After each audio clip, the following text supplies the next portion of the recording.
Captain Jake Morrison wiped the grease from his hands as he stepped out of the massive engine room. The alien machinery hummed around him, its blue lights casting strange shadows on the metal walls. For 50 years now, humans had been the ones fixing these machines while other species got all the credit. Jake walked through the long corridors of Terra Station, the largest space station in the galaxy. Everywhere he looked, he saw his people working. They crawled through tight spaces to repair broken pipes. They cleaned the waste systems that kept millions of aliens alive. They fixed the computers that ran everything from life support to communications, but when the monthly reports went out, none of the human names appeared on them. The Zephyrians took credit for keeping the station running smoothly. The Karathi claimed they supervised all technical operations. The Velans said their science made everything possible. Humans were just mentioned as maintenance staff in small print at the bottom. Dr. Lisa Parker looked up from her workbench as Jake entered the engineering bay. She had been working on something for months, staying late every night after her regular duties were done. Her desk was covered with blueprints and small metal parts that glowed with soft energy. "Any luck with the new drive design?" Jake asked. Sitting down on a nearby crate, Lisa smiled, but her eyes looked tired. "I think I've got it figured out. This new faster-than-light drive could cut travel time between star systems by 80%. Ships could cross the galaxy in weeks instead of months." She showed Jake a small device no bigger than his fist. It looked simple enough, but Jake could see the complex wiring inside through its clear case. The aliens use massive engines that take up half their ships. This little thing could replace all of that. Jake picked up the device carefully. It felt warm in his hands. "Have you shown this to anyone yet?" "I tried," Lisa said, her voice getting quiet. "I brought it to my supervisor last week. He's a Karathi named General Morduck. He looked at it for maybe 10 seconds before pushing it back to me. Said humans don't have the brain power to design advanced technology. Told me to stick to fixing broken toilets." Jake felt anger building in his chest. He had heard similar stories from other humans across the galaxy. No matter how smart they were or how hard they worked, the aliens always treated them like simple laborers. Commander Alex Torres entered the engineering bay, his face looking grim. Alex ran all human operations on Terra Station, but even he had to report to alien supervisors who barely listened to him. "We need to talk," Alex said, glancing around to make sure no aliens were nearby. "I just came from a meeting with the Federation Council. They're demanding something that's going to make you both very angry." Jake and Lisa waited for him to continue. "They want us to give up 12 of our colony ships," Alex said. "The Zephyrians are building some kind of art monument on their homeworld. They need the metal from our ships to make it." "Colony ships?" Lisa asked, her voice rising. "Those ships have families on them.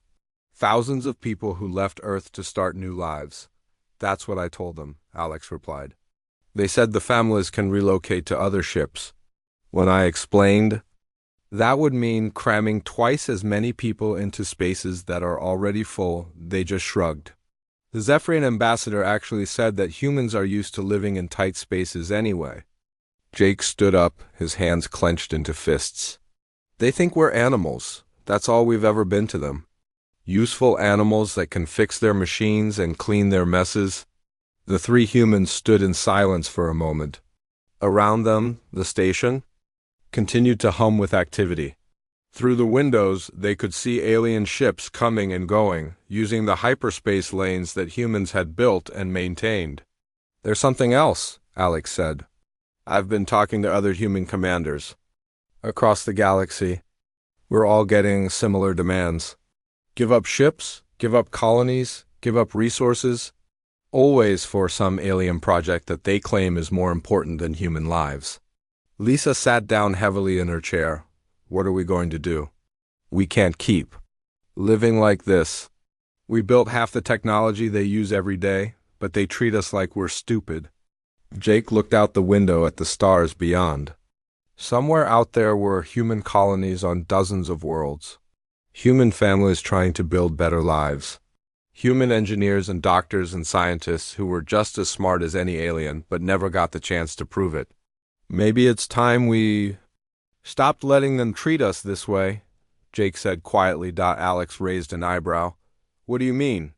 I mean, maybe it's time we reminded them what happens when we're not around to fix their problems.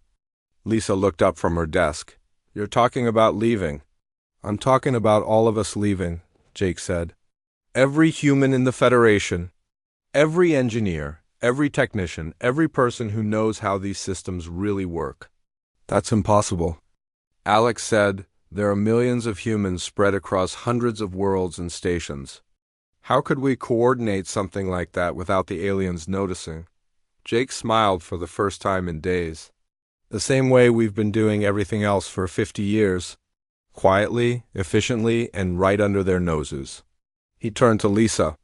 How many humans do you think really understand the technology that keeps this galaxy running? Lisa thought for a moment. Almost all of it was built by humans or modified by human engineers. We're the ones who maintain it, repair it, and improve it. The aliens know how to use it, but most of them don't understand how it actually works. So, if we left ... Jake began. Everything would start breaking down pretty quickly, Lisa finished. Most aliens can't even change a simple power cell. They just call us when something stops working. Alex was starting to understand. You want to pull all human support staff at the same time. More than that, Jake said. I want us to take our knowledge with us. Let them try to figure out how to fix their own problems for a change. The idea was dangerous. The Federation would be angry. They might even try to stop humans from leaving by force. But Jake was tired of watching his people be treated like servants while aliens took credit for their work. It would have to be perfectly coordinated, Alex said, warming to the idea. Every human crew chief, every engineer, every technician. All at the same time. And we'd need somewhere to go, Lisa added. We can't just wander around space forever. Jake nodded. I've been thinking about that too. There are uninhabited systems beyond Federation space. Places where we could build our own colonies without anyone looking over our shoulders. Lisa picked up her small FTL drive again. With this technology, we could reach those systems faster than the Federation could follow us. We could disappear before they even realized we were gone. Alex looked around the engineering bay one more time. When do we start? Tonight? Jake said. I'm sending a coded message to every human ship captain and base commander in the galaxy. We meet in 1 week at the old asteroid mining station in the Ross system. It's been abandoned for years, so no one will notice our ships gathering there. What about the aliens? Lisa asked. Won't they suspect something when human productivity starts dropping? Jake grinned. Let them think we're just being lazy again. They're always complaining that humans don't work hard enough anyway. By the time they figure out what's really happening, we'll be long gone. The three humans shook hands. In 1 week, they would either be starting a new chapter for humanity, or they would all be in Federation prison cells. But Jake knew they had to try. They had spent 50 years proving their worth to aliens who refused to see it. Maybe it was time to let the galaxy see what happened when humans were no longer around to keep everything running. The old asteroid mining station floated silently in the darkness of the Ross system. For years it had been empty and forgotten, just another piece of abandoned Federation infrastructure. But now, ships began arriving from every corner of the galaxy. Admiral Ben Carter stood in the station's main control room, watching the displays as more human vessels appeared on the sensors. Cargo ships, passenger transports, mining vessels, and even a few small military craft that humans were allowed to operate. Each ship carried families, supplies, and most importantly, the human crews who kept the galaxy running. Ben had been preparing for this moment longer than anyone knew. While serving as a Federation logistics coordinator, he had quietly mapped every human settlement, every work crew, every family that would need evacuation. The aliens thought he was just managing supply routes. They had no idea he was planning the largest coordinated movement in human history. Captain Noah Phillips docked his colony ship at the station's main port. His vessel, the New Hope, carried 3,000 colonists who had been living on a Federation mining world.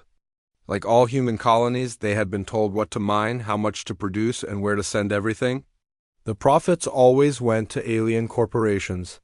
Status report, Ben said as Noah entered the control room. 47 ships confirmed. In the system, Noah replied, more arriving every hour. Chief Engineer Maya Rodriguez sent word that her sabotage teams are in position across 8 sectors. Maya Rodriguez was perhaps the most dangerous human in the galaxy, though no alien suspected it. For 15 years, she had led maintenance teams that installed and repaired critical systems on Federation worlds. What the aliens didn't know was that Maya had been installing something extra in every system she touched, hidden deep in the computer code of life support systems. Hyperspace beacons and communication arrays were small programs that only Maya knew about. They looked like normal maintenance routines to anyone who checked them. But when activated, they would cause cascading failures that would shut down entire networks. Captain Jake Morrison arrived on a small transport with the engineering teams from Terra Station. He looked tired but determined as he joined Ben and Noah in the control room. The aliens are starting to notice something's wrong, Jake reported. Production rates are dropping across the board as our people prepare to leave. Some of the Korathi commanders are asking questions. How long do we have? Ben asked. Maybe 2 days before they figure out this is coordinated, Jake said. After that, they'll try to stop us by force. Ben nodded. He had expected this. The Federation would never let their workforce simply walk away. Once they understood what was happening, they would send military ships to prevent the human exodus. Dr. Lisa Parker worked frantically in the station's engineering bay, installing her new FTL drives into as many ships as possible. The drives were small enough that even the oldest human vessels could be upgraded quickly. But there were hundreds of ships and not enough time to upgrade them all. We need to prioritize the colony ships, she told her team. The families with children go first. Everyone else will have to use the old jump drives and catch up later. Her assistants worked around the clock, installing the compact drives and teaching ship engineers how to operate them. The new technology would let human ships travel 3 times faster than anything the Federation had. Even if alien warships tried to follow them, they would be left far behind. Commander Alex Torres coordinated with human cell leaders across the galaxy. Using encrypted messages hidden in routine maintenance reports, he passed along final instructions and timing for the evacuation. Remember, everything has to happen at exactly the same time, he told each group leader. If the aliens figure out what we're doing in one sector, they'll lock down all the others. We only get one chance at this. On Terra Station, human workers continued their normal duties, but with a difference. Every time they fixed something, they installed one of Maya's special programs. Every system they repaired got a hidden timer that would activate after the humans were gone. The aliens noticed that human workers seemed more focused than usual, but they assumed it was because of recent productivity complaints. The Korathi supervisors were pleased that their lazy human workers were finally applying themselves properly. Maya herself worked on the most important target of all. Deep in Terra Station's core was the main computer that controlled hyperspace traffic for the entire sector. Thousands of ships relied on its navigation data to jump safely between star systems. If it went down, space travel in this part of the galaxy would become nearly impossible. She installed her most sophisticated program yet. It would wait exactly 72 hours after activation, then begin corrupting navigation data slowly. Ships would start getting lost in hyperspace. Communication between worlds would fail. The sector would be cut off from the rest of the Federation. Captain Noah gathered the colony ship commanders for a final briefing. Men and women who had spent their lives following Federation orders now prepared to take their people into the unknown. Our destination is the Kepler cluster, Noah announced, pointing to a star map. It's 300 light-years beyond Federation space. The aliens avoided it because the radiation levels are higher than they like, but it's perfectly safe for humans. What about supplies? Asked Captain Maria Santos, who commanded a ship full of farming families. We'll need equipment to start new colonies. That's been handled, Noah smiled. For the past 5 years, human supply officers have been redirecting equipment to emergency supply depots that only we know about. We've got everything we need to build new cities. The plan was more complex than any single person fully understood. While Ben coordinated the fleet movements and Maya prepared the sabotage, other humans had been working on different pieces of the puzzle. Supply officers had been stockpiling everything from medical equipment to fusion reactors. Navigation specialists had mapped safe routes to unexplored systems. Even human cooks had been secretly preserving food supplies for the long journey ahead. What made it possible was something the aliens had never understood about humans. While alien species tended to work in rigid hierarchies with clear chains of command, humans naturally formed networks of cooperation. They shared information, helped each other solve problems, and worked together even when their official orders said otherwise. The Federation had seen this as inefficiency. They constantly complained that humans spent too much time talking to each other instead of just following orders. What they didn't realize was that this inefficiency had allowed humans to coordinate the largest covert operation in galactic history. Admiral Ben received the final confirmation message from Earth itself. Even the human workers on humanity's homeworld were part of the plan. They would be the last to leave, but they too would disappear before the Federation could stop them. All fleets report ready, Ben announced to the assembled ship commanders. Operation Exodus begins in 6 hours. Dr. Lisa activated the first of her new FTL drives, sending an unmanned probe toward the Kepler cluster. The probe would arrive ahead of the fleet and begin transmitting data about suitable worlds for new colonies. For the first time in 50 years, humans would be exploring space for themselves instead of following alien orders. Maya sent the activation signal to her hidden programs across the galaxy. In 72 hours, Federation infrastructure would begin failing in ways the aliens couldn't predict or prevent. By the time they figured out what was happening, the humans would be far beyond their reach. Jake looked around the control room at the other human leaders. They were about to lead their people into an uncertain future, but it had to be better than the life they were leaving behind. Any last words before we begin? Ben asked. Jake stepped forward. For 50 years, we've proven our worth to people who refuse to see it. Now we're going to build something better. Something where our children won't have to beg for respect. The countdown began. Across the galaxy, human ships prepared to depart simultaneously. Colony ships, cargo vessels, passenger transports, and maintenance ships all received the same signal. In the final moments before departure, Jake recorded a message that would be broadcast on all Federation frequencies after the humans were gone. To the Galactic Federation, he began. For 5 decades, humanity has served faithfully in every capacity you required. We built your machines, maintained your systems, and solved your problems. In return, you treated us as inferior beings worthy only of manual labor. He paused, looking out at the stars where human ships were beginning to jump to hyperspace. You never valued what we brought to the table. Now you'll learn what the galaxy loses when we're gone. Don't try to follow us. Don't try to find us. We're done working for people who see us as tools instead of equals. The transmission ended. The last human ships disappeared into hyperspace.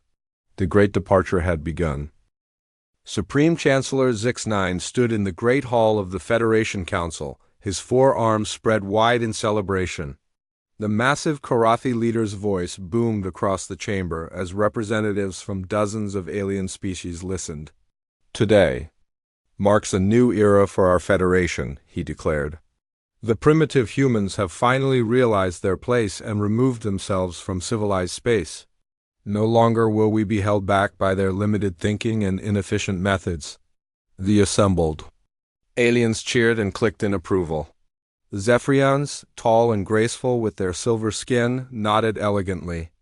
The Velans, with their large heads and multiple eyes, flashed colors of agreement. The other species joined in, celebrating what they saw as the departure of an inferior race. Our productivity will increase dramatically, continued Science Director Veltar from his floating platform. Without humans cluttering our facilities with their primitive tools and slow thinking, our scientists can finally work at full efficiency. Admiral Kethmor, the Federation's highest military commander, stood tall on his bird-like legs. Our fleets will operate with proper discipline now. No more having to explain complex military concepts to simple minds. For the first 3 days after the human departure, everything seemed to prove them right. The remaining alien workers took over human duties with confidence. The Korathi believed their superior intellect would easily handle maintenance tasks. The Velans assumed their advanced science could fix any technical problems, but on the fourth day, the first cracks began to show. On Korathi Prime, the main power plant started making strange noises. The plant's Korathi supervisor, Engineer Thokvar, examined the massive fusion reactor that humans had built and maintained for 20 years. The control panel showed green lights, but the humming sound was definitely wrong. Thokvar tried adjusting the power levels, but the noise only got worse.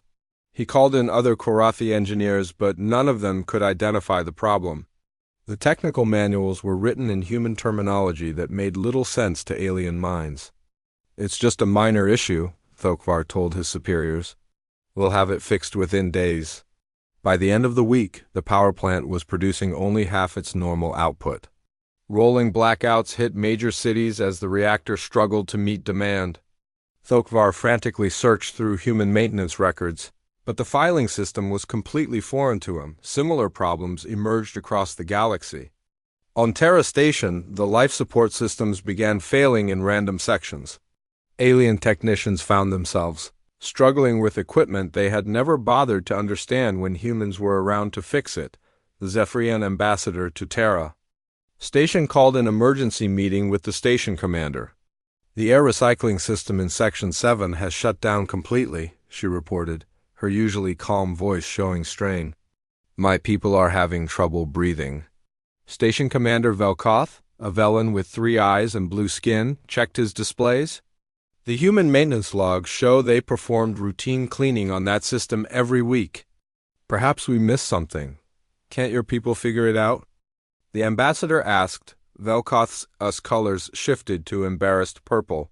"We're trying, but the humans use different methods than our standard procedures. The equipment responds differently than we expected." On the military front, Admiral Kethmor faced his own crisis.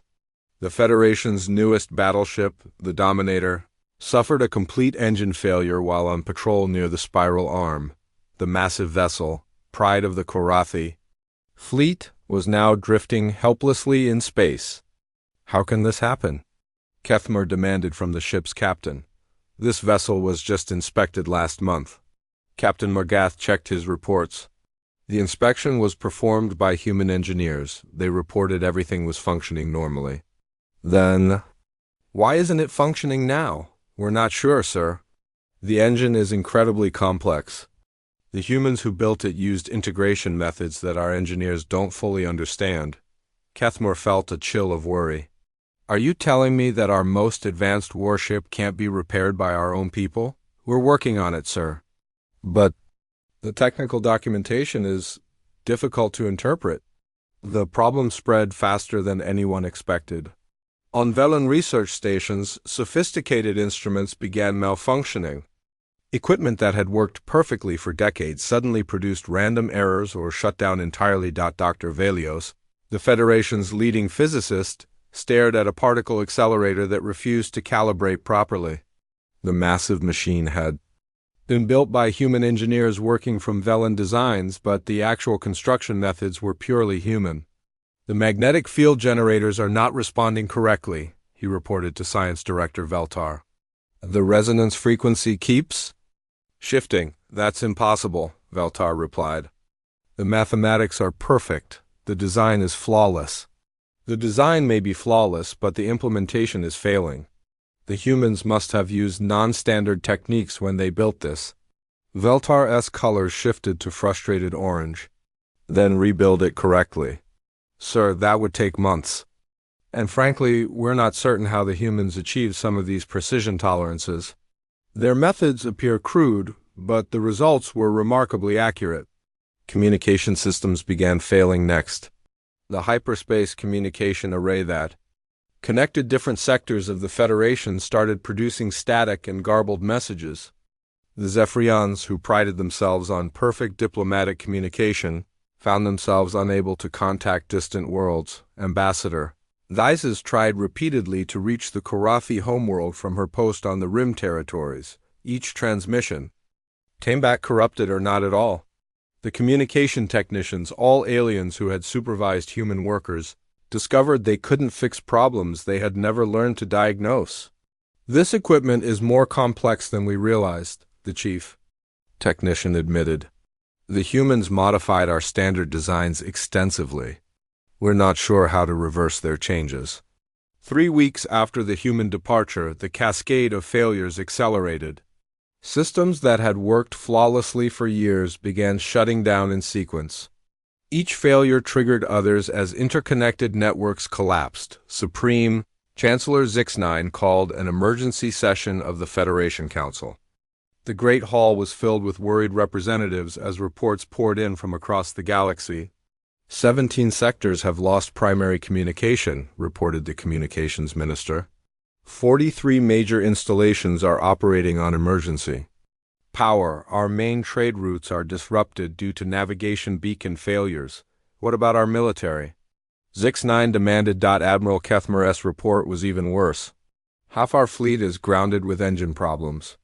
Our shipyards can't produce replacement parts because the manufacturing equipment isn't working properly. The humans apparently modified everything to improve efficiency, but we can't understand their modifications. Science Director Veltar added his own grim news. Our research facilities are shutting down one by one. Experiments that took years to set up are being lost because we can't maintain the equipment.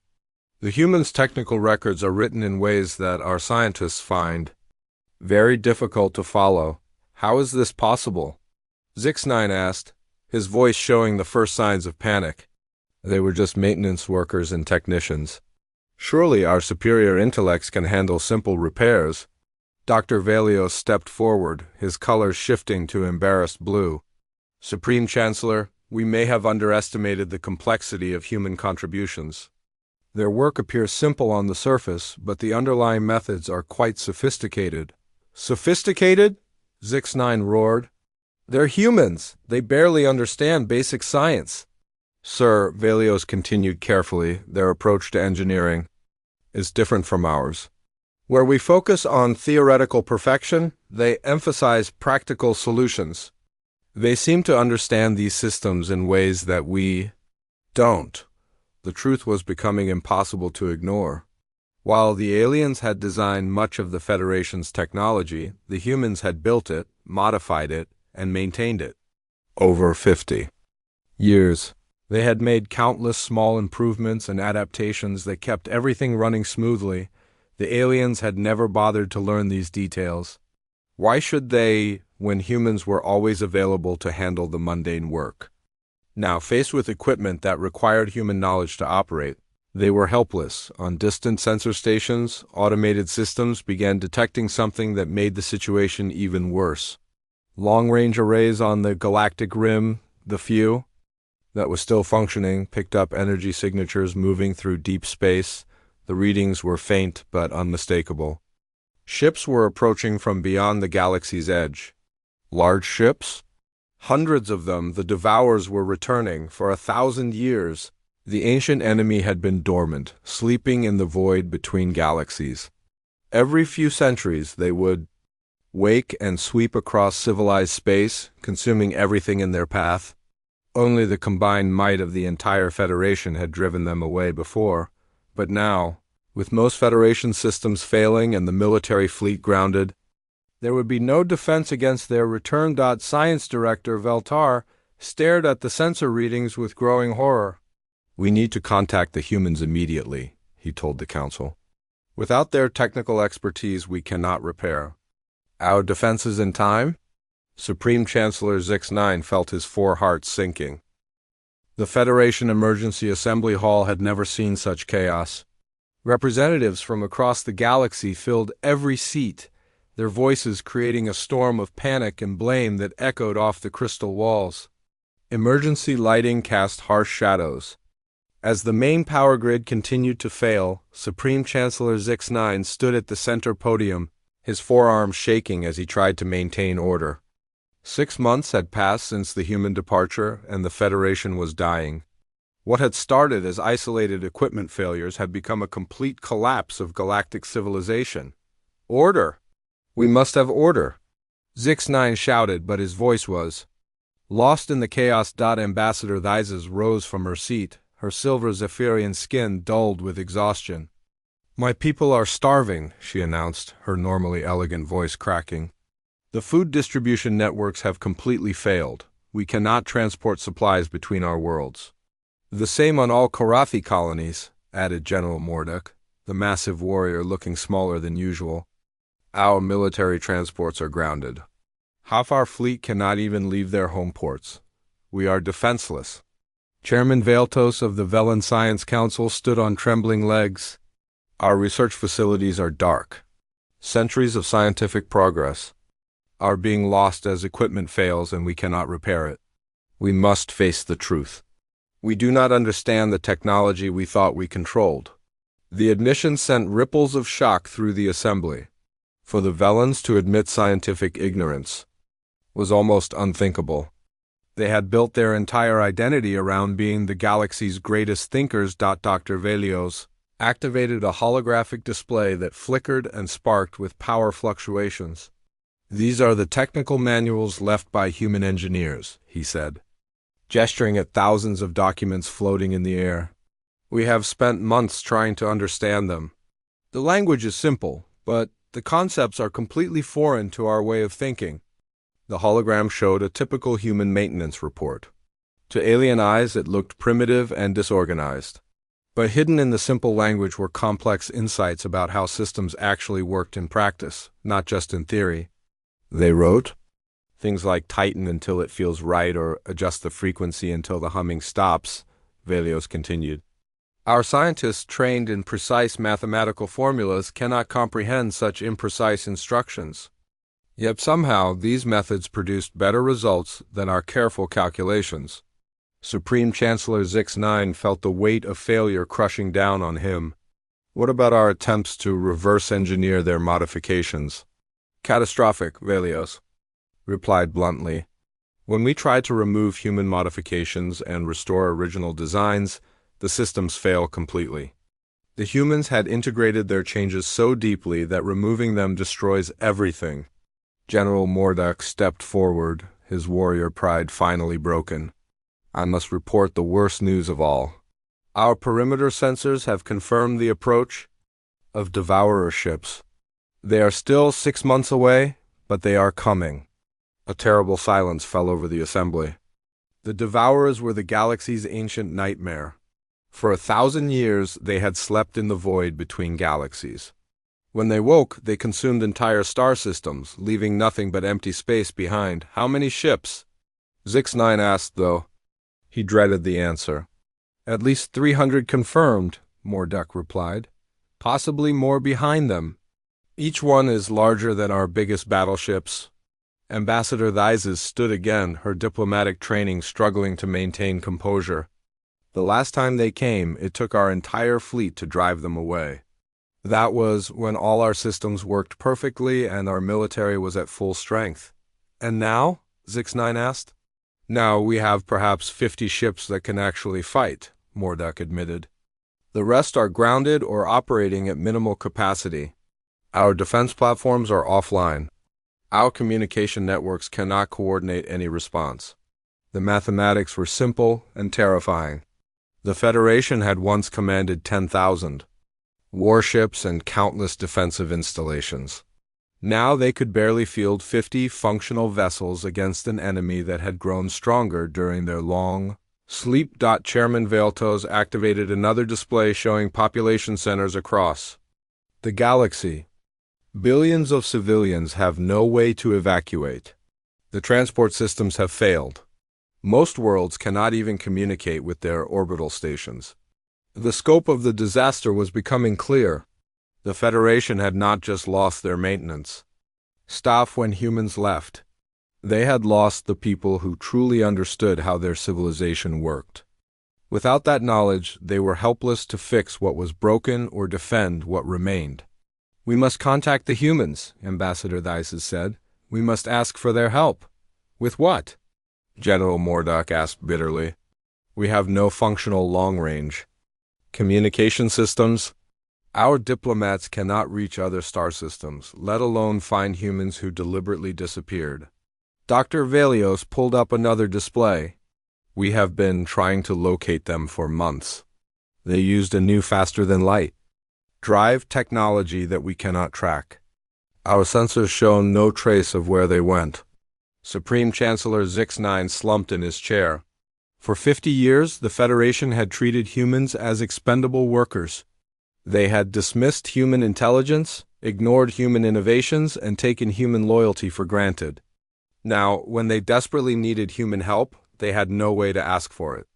"There must be something we can do," he said weakly. "We have tried everything," Veltos replied. "We broadcasted surrender messages in all directions, hoping humans might hear them. We offered full Federation membership, equal representation, anything we could think of.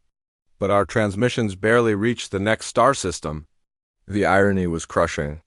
The aliens who had once dismissed humans as primitives were now completely dependent on human knowledge for survival. They had become helpless without the people they had considered inferior. Ambassador Theises reviewed the latest reports from across the galaxy. Each one painted a darker picture than the last. "Entire sectors have gone silent," she announced. "We believe many worlds have lost life support completely. Without transportation, we cannot even attempt rescue missions." "How long before total collapse?" Zix9 asked. "Some systems are already beyond saving," General Mordock reported. "Military estimates suggest complete infrastructure failure within 3 months. When the Devourers arrive, they will find a galaxy that has already destroyed itself." The bitter truth settled over the assembly like a poison cloud. They had not been conquered by an enemy or destroyed by a natural disaster. They had simply failed to appreciate the people who kept their civilization running. Dr. Velios made one final attempt to find hope in the situation. "Perhaps when the Devourers arrive, humans will see the threat and return to help." "Why would they?" Theises asked. "We treated them like servants for 50 years. We ignored their worth until it was too late. Why should they risk their lives to save people who never valued them?" The question hung in the air unanswered. Every alien in the room knew the truth. They had created this disaster through their own arrogance and ignorance. The humans owed them nothing. General Mordock looked at the countdown display showing the Devourers' approach. "Even if humans return tomorrow, we might not have enough time to repair our defenses.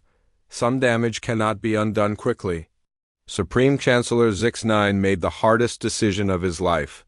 "Prepare a final transmission," he ordered. "Use every remaining communication array we have. Broadcast it in all directions. What should the message say?" Theises asked. Zix9 stood slowly, feeling the weight of his species' survival on his shoulders. "The truth, that we were wrong, that we failed to see human worth until it was too late, that billions of innocent lives hang in the balance because of our mistakes." He paused, looking around the room at representatives who had once been so proud and confident. "And that if any humans can hear this message, we beg them to forgive us. Not for our sake, but for the sake of all the civilians who will die when the Devourers arrive." The message was prepared and sent into the void of space. A desperate plea from a dying civilization to the people they had wronged. Whether any humans would hear it, or whether they would care enough to respond, remained unknown. As the transmission faded into space, the Federation faced its darkest hour. They had learned too late that respect and gratitude cannot be demanded. They must be earned through recognition of others' true worth. Now all they could do was wait and hope that somewhere in the galaxy, humans might find it in their hearts to forgive the unforgivable. The sun was setting over New Terra, painting the sky in brilliant shades of orange and purple. President Jake Morrison stood on the balcony of the Capitol building, looking out at the thriving human city below. In just 18 months, humanity had built something remarkable in the Kepler cluster. The cities were different from anything in Federation space. Human engineers had designed them to work with nature instead of dominating it. Solar panels shaped like flower petals tracked the sun across the sky. Buildings grew upward like trees, their living walls filtering the air and providing food. Children played in parks where alien trees from a dozen worlds grew side by side. Humans had terraformed 3 planets already, using techniques that were faster and gentler than anything the Federation had ever developed. They had proven that cooperation worked better than domination. Admiral Lisa Parker entered the balcony, her uniform bearing the insignia of the Human Colonial Defense Force. The woman who had once been dismissed as a simple technician now commanded the most advanced fleet in the galaxy. The Federation transmission came in again, she reported. Same message they've been broadcasting for weeks. Jake nodded without turning around. They had been receiving the desperate pleas for 3 months now. The Federation's confession of failure, their admission of treating humans poorly, their desperate request for help against the approaching Devourers. What does long-range scanning show? Jake asked. The Devourer fleet is definitely real, Lisa replied. 287 ships confirmed, possibly more. They'll reach the outer Federation worlds in 6 weeks. Jake finally turned to face her. His hair had gone gray during the exodus, and new lines marked his face. The responsibility of leading humanity to freedom had aged him, but his eyes remained determined. And the Federation's condition? Complete collapse in most sectors, Lisa said grimly. Our scout ships report that entire star systems have gone dark. The cascade failures are still spreading. They really can't fix what we built. General Alex Torres joined them on the balcony, carrying a tablet full of reports from human intelligence networks. Even after leaving Federation space, humans had maintained contacts throughout the galaxy. Old friends, family members who had chosen to stay behind, and sympathetic aliens who respected human contributions. The situation is worse than their transmissions admit, Alex reported. Billions of civilians are trapped on worlds with failing life support. The military has maybe 40 functional ships left. They're completely defenseless. Jake absorbed this information in silence. Around them, the sounds of a vibrant human city continued. Laughter from children, the hum of efficient transportation, the conversations of people building new lives free from alien oversight. What about our own defenses? Jake asked. Better than anything the Federation ever had, Lisa said with pride. My new FTL drives make our ships 3 times faster than Devourer vessels. Our weapons use human engineering principles that emphasize adaptability over raw power. We could hold our own against them. Could we win? Lisa hesitated. Against this size force, if we fought alone, it would be close. Very close. But if we combined human ships with repaired Federation vessels, That's assuming we could repair Federation systems in time, Alex interrupted. Even with our knowledge, fixing 18 months of cascade failures would take months of work. We might not have enough time. The 3 leaders stood in contemplative silence. Below them, the city of New Terra bustled with activity. Humans who had spent 50 years as second-class citizens now lived as free people, building their own future according to their own values. The council meets in an hour, Jake said finally. We need to make a decision. The Human Colonial Council? Chamber was packed. Representatives from every human settlement in the Kepler cluster had gathered to debate the most important decision in their species' history. Should they risk everything they had built to save the people who had oppressed them? Captain Noah Phillips, now Minister of Colonial Affairs, stood to address the assembly. The Federation treated us like servants for 50 years. They dismissed our intelligence, ignored our contributions, and took our loyalty for granted. Why? Should we sacrifice our lives for them now? Murmurs of agreement rippled through the chamber. Many humans carried deep resentment about their treatment in Federation space. They had built new lives here, free from alien prejudice and contempt. Dr. Maya Rodriguez, the engineer whose sabotage had crippled Federation infrastructure, offered a different perspective. The aliens who mistreated us are not the only ones. Who will die? There are billions of innocent civilians who never had any say in how humans were treated. Children, families, people who are just trying to live their lives? And what about our children? Asked Captain Maria Santos. If we go back to fight the Devourers, many of us won't return. Is it fair to risk human lives for people who never valued them? The debate continued for hours.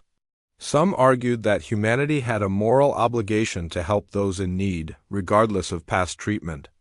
Others insisted that humans owed the Federation nothing and should focus on protecting their own people. President Jake Morrison listened to every argument before standing to address the council. The chamber fell silent as all eyes turned to the man who had led them to freedom. 18 months ago, we left Federation space because we were tired of being treated as inferior, he began. We wanted to prove that humans could build something better, something based on respect and cooperation instead of hierarchy and prejudice. He paused, looking around the chamber at faces that reflected every human emotion. Fear, anger, hope, determination, and compassion all mixed together. If we turn our backs on billions of innocent people, how are we any different from the aliens who turned their backs on us? If we let hatred and resentment guide our decisions, haven't we become exactly what we opposed? Jake activated a holographic display showing the thriving human colonies. Look what we've built in just 18 months. We've proven that human values work, that cooperation is stronger than domination, that respect creates better results than contempt. The display shifted to show Federation worlds going dark one by one. But our values mean nothing if we only apply them to ourselves. The test of our principles comes when we have the power to help those who wronged us. Admiral Lisa. Parker stood up. If we do this, we're not going back as servants. We're going as equals, offering our help on our terms. The Federation will have to accept that humans are their partners, not their tools. General Alex Torres added his support. And we're not going back to stay.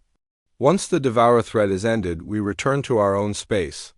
We help them survive. But we don't give up the freedom we've earned. The vote was close, but humanity chose compassion over revenge. They would return to help the Federation, not because they owed it to the aliens, but because it was the right thing to do. Preparations began immediately. Human engineers worked around the clock to upgrade their ships for the coming battle. The new FTL drives were installed in every vessel, giving the human fleet unprecedented speed and maneuverability. Dr. Lisa Parker personally oversaw the loading of repair equipment and technical manuals that could restore Federation infrastructure. But this time, humans would be acknowledged as the experts they had always been. President Jake Morrison recorded a message that would be transmitted ahead of the human fleet. It would reach Federation space just as the first human ships arrived. To begin repairs to the Galactic Federation, he began. Humanity has heard your plea for help. We are returning not as your servants but as your partners. We will help you repair your infrastructure and defend against the Devourers, but only under conditions of mutual respect and equality. He looked directly into the camera, his voice carrying the quiet strength that had led humanity to freedom. When this crisis is over, humans will return to our own space. We will maintain diplomatic relations with the Federation, but as independent equals. The age of human subservience is over forever. The human fleet departed New Terra with the cheers of millions of colonists echoing behind them. They were returning to the galaxy that had rejected them, but they were returning on their own terms. As the ships jumped to hyperspace, Jake looked back one last time at the world humanity had built. Whatever happened in the coming battle, they had proven their worth to themselves. That was something no alien could ever take away. The galaxy was about to learn what humans could accomplish when they fought not as servants, but as free people defending the principles they believed in. The Devourers were coming, but they would face not just human ships, but human values made manifest in technology and tactics that emphasized Cooperation over domination, the final test of humanity's worth was about to begin.